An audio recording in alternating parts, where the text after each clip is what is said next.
23 जनवरी देखिए सुधांशु जी क्या बता रहे हैं, देखिए सुनिए जरा क्या बता रहे हैं, सही बता रहे हैं गलत बता रहे हैं, मुझे खुद नहीं समझ में आता है इनकी बातें खुद ही। उसमें एक बात देखिए क्या क्या बता कि रहे भगत सिंह को फांसी नहीं होनी चाहिए। और मैं दूसरी बात कर रहा हूँ, 4 मार्च 1931 गांधी इम्पैक्ट, और केवल 1942 छोड़ दीजिए, 1931 से 47 तक कोई आंदोलन नहीं।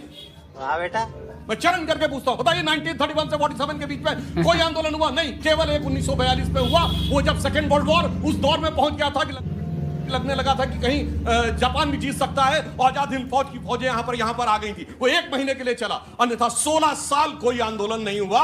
ये फंस गया सी है। ये दर्शाता है कि कितने मजेदार ढंग से मिलजुल कर इन लोगों की चल रही थी। अच्छा, और रामफती की बात तो सिर्फ एक बात कहूंगा साहब, ये गुस्ताख नबी की एक ही सजा सरतन से जुदा। ये हेट स्पीच है कि नहीं? ये क्या हो गया सर, हेट स्पीच है कि नहीं बोल दीजिए। देखिए मैं यार ये सेकुलर संगीत उत्तर दे देता हूं, हेट स्पीच नहीं होती। देखिए मुझे, मैं बहुत देर से अच्छा वो हम लोग 25 में तो आए। चलिए छोटा सा मैं सोच ही रहा था साल 2025 मतलब मुसलमानों की बात ही नहीं की। मैंने सिर्फ मैंने पूछा और देखिए कैसे। खैर आपने मेरी उम्मीदों पर आप खरे उतरे, बहुत बहुत धन्यवाद।